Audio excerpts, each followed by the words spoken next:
여러분, 오늘 또 내일 해야지라고 미루고 계시진 않나요? 그렇다면 끝까지 이 영상을 보십시오. 이번 영상은 미루기 극복 프로젝트의 완결편이라고 할 수 있는 세 번째 편입니다. 1편에서는 미루기의 진짜 원인을 알아봤고요. 2편에서는 미루지 않는 습관을 형성하는 방법을 다뤘습니다. 오늘 3편에서는 종합 정리를 하고 마감 임박형, 완벽주의형, 감정 회피형 등 각 유형별 맞춤 해결책까지 시원하게 제공하겠습니다. 뇌에서 도파민이 우리의 행동 동기를 조절하는 방식을 이해하고 각자의 성향에 맞는 전략을 적용하면 미루기를 완전 정복할 수 있습니다. 최신 연구를 기반으로 한 최적화 실천 전략이니 여러분의 성향에 맞춘 최적의 해결책이 알고 싶으시다면 지금부터 집중해 주세요. 먼저 도파민 이야기를 해보겠습니다. 도파민은 뇌에서 만들어지는 신경 전달 물질인데요. 우리가 어떤 일을 기대할 때, 이거 재밌을 것 같아, 이걸 하면 기분이 좋아질 거야 라는 감정을 일으키는 물질입니다. 우리는 도파민이 활성화되면 뇌의 전두엽으로 신호가 전달되어서 계획을 세우고 충동을 조절하며 지금 당장의 즐거움과 나중에 더 큰 보상 중 어떤 것을 선택할지 결정합니다. 하지만 여기서 한 가지 주의할 점은 도파민이 항상 좋은 영향만을 주는 것은 아니기 때문입니다.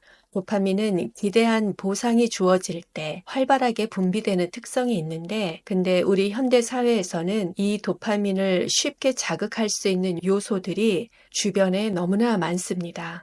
예를 들면 스마트폰, SNS, 쇼핑, 도박, 알코올, 이러한 것들은 즉각적인 보상을 제공하는 대표적인 예입니다. 이런 것들이 계속해서 도파민을 과하게 분비하게 만들면 뇌는 점점 더 강한 자극을 원하게 되고 그 결과 집중력 저하, 미루기, 중독 같은 문제가 생길 수 있는 겁니다. 저희는 지금 과하게 분비되는 도파민의 부작용 중 미루기에 대한 이야기를 하고 있습니다. 자, 그렇다면 이제부터 미루기의 유형별 도파민 작용과 그에 따른 해결책을 하나씩 살펴보도록 하겠습니다. 첫 번째로 살펴볼 유형은 마감 임박형입니다. 마감 임박형은 평소 도파민 전달이 미약하지만 마감이 가까워지면 급격하게 도파민이 분비되는 특징이 있습니다. 지속적인 동기부여에는 어려움을 겪게 됩니다. 이렇게 이 마감 임박형 해결책으로서는 가짜 마감일을 설정해 도파민 분비를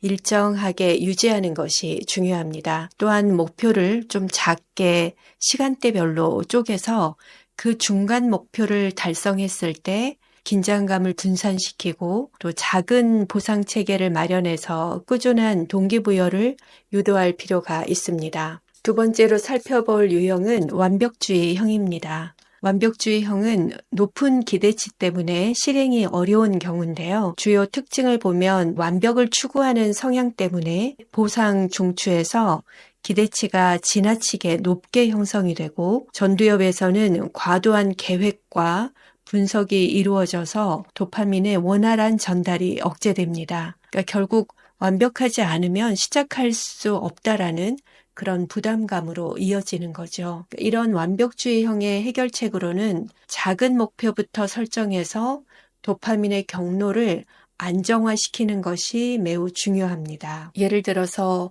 5분만 해보기와 같은 미니멀한 시작을 도입을 해서 부담을 낮추고 과정 자체를 보상으로 인식하도록 뇌를 재학습하는 방법이 필요합니다. 시리즈 2에 댓글이 하나 있었는데 포모도로를 해보셨나 봐요. 그래서 15분 하시고 5분 쉬고를 반복해 봤는데 부담도 덜 되고 공부도 재미가 생기는 것 같다. 이런 말씀을 댓글로 달아주셔서 정말 보람됐습니다. 이렇게 간단한 시작점을 도입해 부담을 낮추면 과정 자체가 보상이 되는 내가 이 과정을 끝냈다라는 그 자체가 보상으로 인식되도록 뇌를 재학습하고 이게 반복이 되다 보면 신경 가소성에 의해서 건강하고 긍정적인 뇌가 발달하게 됩니다. 마지막으로 살펴볼 유형은 감정 회피형입니다. 감정 회피형은 부정적인 감정과 스트레스가 도파민의 경로를 방해해서 보상 중추와 전두엽 간의 연결을 약화시키는 특징이 있습니다. 그러니까 이로 인해서 도파민이 활발히 전달이 되지 못하고 경로에서 차단이 되어서 시작 자체가 어려워지는 현상이 발생합니다. 이러한 감정 회피형의 해결책으로서는 감정과 행동을 분리하는 훈련을 통해서 불안을 완화하는 것이 중요합니다. 그러니까 환경을 개선해서 새로운 도파민 경로를 형성하고 또 감정 조절이 어려울 때는 도파민을 안정적으로 분비할 수 있는 그런 생활 속 루틴을 도입을 하는 것이 도움이 됩니다. 특히나 명상, 산책, 운동이 도움이 되는 케이스가 감정 회피형이라고 할 수 있습니다. 이렇게 지금까지 세 가지 유형을 살펴보았는데요. 이제 도파민과 내면의 드라이브가 어떻게 연결되는지 좀 더 자세히 보겠습니다. 여기서 내면의 드라이브는 내 행동에 드라이브를 걸어주는 동기부여라고 이해하실 수 있습니다. 도파민은 단순히 쾌락 호르몬이 아니라 우리의 행동을 촉발하고 지속시키는 동기부여와 깊은 연관이 되어 있습니다. 최신 연구에 따르면 우리의 뇌는 이 일을 하면 얼마나 좋을까라고 예상하면서 도파민을 분비한다고 합니다. 쉽게 말해 어떤 일을 할 때 이걸 하면 이런 좋은 일이 생길 거야 라고 구체적으로 알 수 있거나 또 작은 성공을 자주 경험하면 도파민이 나오면서 자연스럽게 다시 그 일을 하고 싶은 마음, 즉 내적 드라이브가 생긴다는 거죠. 이런 현상은 우리의 일상에서도 쉽게 찾아볼 수 있는데요. 예를 들어 운동을 시작했을 때를 생각해 보세요. 처음에는 헬스장 가기 귀찮다가도 조금씩 근육이 생기고 체중이 줄어드는 걸 경험하면 점점 더 운동하고 싶은 마음이 커지잖아요. 이게 바로 작은 성공이 도파민을 자극하고 그로 인해 드라이브가 생기는 과정입니다. 공부도 마찬가지예요. 어려운 문제를 풀었을 때의 성취감, 시험 성적이 오르는 경험, 주변의 긍정적인 반응, 이러한 보상들이 쌓이면서 더 공부하고 싶은 드라이브가 형성이 되는 거죠. 반대로 계속 실패만 경험하면 의욕이 떨어지는 것도 같은 이유입니다.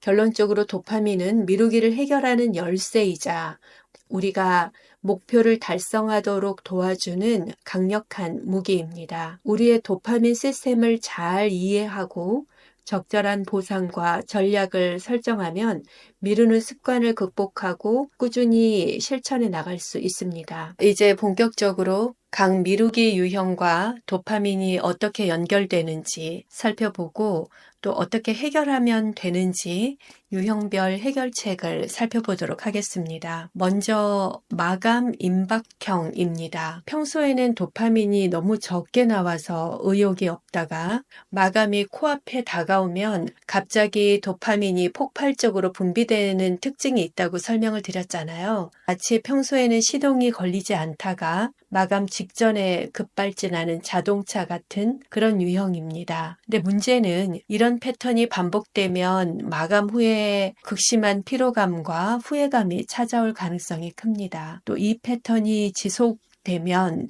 마감 후 번아웃이 발생하고 또 자책감이 커질 수 있습니다. 그래서 이 유형 같은 경우는 마감 전에도 인위적으로라도 도파민을 올릴 방법이 필요합니다. 그 해결 방안을 4단계로 정리했습니다. 첫 번째는 도파민의 기복을 조절하기 위해서 작은 마감을 만들어야 합니다. 도파민 균형 조절을 위해서 마이크로 데드라인을 활용하는 게 좋은데요. D-Day D7 내는 개요를 작성하고 D-Day 5일 전에는 초안을 작성하고 이런 식으로 작은 목표를 설정하고 달성할 때마다 즉각적인 보상을 어느 정도 제공하면 효과적입니다. 보상을 예측하면 도파민이 안정적으로 유지되며 또 작은 목표를 반복하면 동기부여가 지속됩니다. 근데 이게 너무 패턴화되면 보상의 효과가 떨어지니 조금 간헐적으로 약간의 변화를 주는 것이 더 효과적이라는 연구가 있습니다. 해결 방법 두 번째로는 마감 후에 오는 피로감을 방지하기 위해서 스트레스 조절이 필요합니다. 마감 후에 번아웃이 오고 피로감이 너무 한꺼번에 몰려오면 다음에도 미루는 습관이 반복됩니다. 그러니까 세로토닌 수치가 높을수록 감정 조절이 원활하며 그 스트레스 반응이 덜하기 때문에 스트레스 관리를 위해서라도 세로토닌 분비에 좋은 활동을 해주시면 좋습니다. 아침에 햇살 받기, 걷기 등 활동들이 세로토닌 분비를 촉진합니다. 그리고 또 교감신경 억제하는 효과가 있는 444 호흡법이 있습니다. 이 444 호흡을 하시면 세로토닌 분비에 효과적입니다. 방법은 아주 간단한데요. 4초 동안 들이마시고 4초 동안 멈추고 4초 동안 천천히 내뱉습니다. 이러한 444 호흡법이 교감신경을 억제하는 효과가 있습니다. 그리고 식단 같은 경우도 바나나, 견과류, 연어, 계란 이런 것이 세로토닌을 촉진하는 데 도움을 준다고 합니다. 세 번째로는 습관 교정을 하는 건데요. 지속 가능한 습관 형성을 위해서 가상으로 마감일을 설정하는 방법이 있습니다. 그러니까 실제 데드라인이 아닌 가상 마감을 설정하는 방법인데요. 예를 들어서 실제 데드라인보다 3일 전, 7일 전 이렇게 목표를 작게 쪼개서 작은 데드라인을 가상으로 설정하는 겁니다. 또 예를 들면 가상 마감을 설정해서 마감 3일 전까지 초안을 누군가에게 보내주기로 사전 약속을 하는 방법도 좋고요. SNS 같은 걸 활용해서 진행 상황을 공유함으로써 책임감을 부여받는 그런 방법도 있습니다. 그러니까 가짜 마감일을 설정하면 뇌가 이를 실제 마감처럼 인식하고 도파민을 증가시킨다고 합니다. 근데 이걸 들으시는 분들 중에 이거 가짜 마감일인 거 난 알고 있어. 난 그래서 안 할 거야. 이런 부정적인 생각을 하실 수 있는데요. 여러분이 완벽주의로 인해서 매번 미루고 계시다면 이 습관을 고치고 싶다는 욕구가 있어야 되고요. 또 그 해결책으로서 가상 마감일이 효과적입니다. 그래서 이 효과적인 방법을 한번 못 이기는 척 써보시기 바랍니다. 이렇게 본인의 동기와 욕구가 있어야지만이 이 방법도 가능하다는 것을 기억을 해주시고요. 욕구 생성에 어려움을 느끼시는 분들은 제 선택의 힘 재생 목록에 보시면 욕구에 관련된 영상 자료들이 있습니다. 그 부분을 보시면 여러분의 욕구를 깨우는데 도움이 될 겁니다. 네 번째 방법을 보면 마감 후에 완벽주의자들은 감정이 확 다운되고 체력도 떨어지고 이러잖아요. 그럴 때는 감정을 기록해 보는 것이 효과적입니다. 그러니까 마감 후에 자신의 패턴을 분석하고 기록해 보는 방법인데요. 이 과제를 하기 위해 언제부터 시작을 했는가? 다음 마감에는 무엇을 개선할 것인가? 이러한 패턴을 인식하는 것이 좋습니다. 스스로를 자책하는 대신 과학적으로 자기 패턴을 기록을 하면 다음에 행동을 수정할 확률이 2배나 높아진다는 연구 결과가 있습니다. 자, 이제 마감 임박형도 미루지 않고 잘 해보실 수 있겠죠? 다음은 감정 회피형입니다. 감정 회피형의 미루기 극복을 위한 과학적 해결책을 말씀드리겠습니다. 2022년 네이처 뉴로사이언스지에 나온 연구 결과를 보면 스트레스가 도파민 분비를 직접적으로 억제해서 과제 시작을 어렵게 만든다는 사실을 밝혔습니다. 이런 감정 회피형의 특성을 이해하고 나면 해결책도 명확해지겠죠. 첫 번째 해결책으로 우리 행동에 드라이브를 걸어주는 도파민을 재활성화시키는 전략입니다. 아침 자연광 노출은 세로토닌 생성을 증가시킵니다. 오전 시간대에 햇빛이 좋을 때 30분 정도의 산책, 출근길에 걷는 시간을 조금 확보를 하시고요. 아침에 너무 여유가 없다라고 하시면 규칙적인 운동을 주 3회 정도 해보시는 게 좋습니다. 규칙적인 운동이 도파민 수용체의 민감도를 개선한다는 사실이 확인되고 있습니다. 감정 회피형은 규칙적인 운동이 중요하다는 사실을 꼭 기억하십시오. 두 번째는 감정을 조절하는 방법으로서 불안하거나 스트레스를 받을 때 여러분의 감정에 이름을 붙여보는 방법인데요. 예를 들면 지금 내가 불안한 건 내 책임감 때문이야. 이렇게 내 감정에 라벨링을 하는 겁니다. 감정 라벨링 하는 자체가 편도체 활성화를 감소시킨다는 연구가 있습니다. 이 방법을 활용해 보시면 좋을 것 같습니다. 그리고 과제를 시작하실 때에는 작은 과제부터 시작을 해서 점진적으로 난이도가 높은 과제로 단계적 노출이 불안을 효과적으로 감소시키는 것도 기억하십시오. 실천 방법을 정리를 해보면 아침 30분 산책으로 세로토닌 활성화하기, 또 업무나 공부를 시작하기 전에 감정 라벨링으로 불안을 감소시키기, 과제를 할 때는 작은 단위로 쪼개서 시작하고 주 3회 이상 규칙적인 운동으로 도파민 수용체를 개선하기, 이러한 전략들은 단순한 경험치가 아닌 여러 과학적인 실험 연구를 통해서 검증된 방법들만 소개해 드리고 있습니다. 그리고 미루기 유형 중에 감정 회피형은 신경생물학적인 원인을 갖고 있는 현상이라는 점을 인식하는 것부터 시작하십시오. 특히 도파민과 세로토닌의 균형이 핵심 역할을 합니다. 이어서 완벽주의형에 대해서 알아보겠습니다. 완벽주의형의 미루기는 지나친 분석과 계획을 반복하는 과정에서 발생합니다. 그로 인해서 도파민이 실행을 하는데 에너지를 쓰지 못하고 매번 계획하고 다시 분석하고 이러한 과정에 에너지를 소비하게 됩니다. 그러다가 행동으로 옮길 타이밍을 놓치게 되는 거죠. 타이밍을 놓치니 다시 불안과 과잉 사고의 악순환이 반복됩니다. 그러니까 충분히 준비되지 않았다는 생각이 들면 불안이 증가하고 또 일이 누적되다 보니 그 일을 해결하기 위해서 머릿속으로 더 많은 분석을 하고 그러면서 도파민은 소진되고 이제 할 의지가 사라지고 이러한 악순환의 반복입니다. 그래서 완벽주의형의 솔루션은 도파민이 실행 단계에 쓰이도록 돕는 과정이 필요합니다. 이를 위한 4단계의 솔루션을 드리겠습니다. 첫째, 즉시 실행 전략으로 초안엔 완벽할 필요가 없다는 원칙을 세우는 게 중요합니다. 일단 대충이라도 초안을 만들고 수정은 다음에 하겠다라는 마인드를 갖는 게 중요한데요.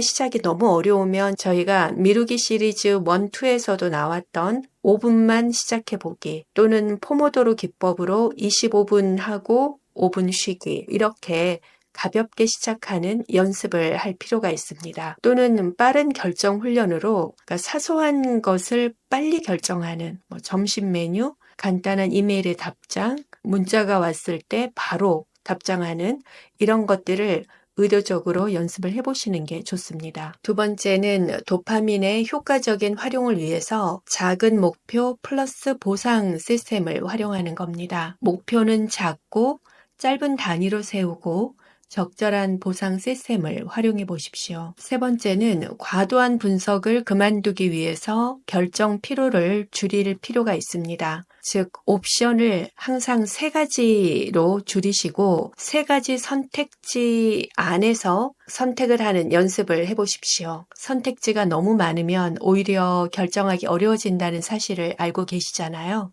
1단계는 너무 많은 선택지가 있으면 3가지로 줄여서 그 안에서 결정을 하면 훨씬 쉬워집니다. 네 번째는 불안감과 압박감 해소가 필요합니다. 그러니까 완벽해야만 시작할 수 있다라는 부담감에서 벗어나기 위해서 목표 자체를 아예 80%의 완성도로 설정하시는 게 완벽주의자들한테는 오히려 효과적입니다. 아니 어떻게 80%가 목표가 될 수가 있어? 라고 생각하실 테지만 완벽주의시니까요. 하지만 그래야 완료할 수 있다. 그리고 많은 완료들을 해야만 완벽에 이를 수 있다라는 그런 연구 결과들도 있습니다. 완벽하지 않은 상태에서 작업을 시작한 경험을 늘리시고 그렇게 했을 때 오히려 결과가 더 좋다라는 경험을 누적해 가는 겁니다. 완벽주의자들이 기억해야 하는 단 한 문장이 있다면 완벽보다는 완료, 입니다. 자, 오늘부터 바로 작은 실행을 시작하시길 응원합니다. 오늘 우리는 세 가지 주요 유형인 마감 임박형, 완벽주의형, 감정 회피형에 대해 깊이 있게 살펴보았습니다. 각 유형마다 도파민 시스템이 다르게 작용한다는 것, 그리고 그에 맞는 맞춤형 해결책이 필요하다는 것을 이해하셨을 것 같습니다. 마감 임박형이신 분들은 중간 마감일을 설정하시고 도파민을 안정적으로 유지하는 데 집중해 주시고요. 완벽주의 분들은 완벽보다는 완료를 기억하시고 작은 목표부터 시작해 보십시오. 감정 회피형이신 분들은 규칙적인 운동과 감정 라벨링으로 도파민과 세로토닌의 균형을 찾아가시기 바랍니다. 여러분의 미루기는 단순한 게으름이 아닙니다. 과학적으로 입증된 신경 생물학적인 현상이며 그만큼 체계적인 접근이 필요합니다. 오늘 배우신 전략들을 바로 실천해 보시고 여러분의 경험과 질문을 댓글로 공유해 주세요. 다른 분들에게도 큰 도움이 될 겁니다. 미루기의 진짜 원인이 궁금하시거나 미루지 않는 습관 형성을 위한 팁이 궁금하시면 제 채널 미루기 재생 목록에 있는 다른 영상도 시청해 보십시오. 감사합니다. 여러분의 작은 실천이 큰 변화의 시작이 될 겁니다. 알림 설정으로 다음 영상에서도 함께 하겠습니다. 감사합니다. 여러분의 선택은 여러분만의 이야기를 만듭니다. 나다운 삶을 디자인하세요.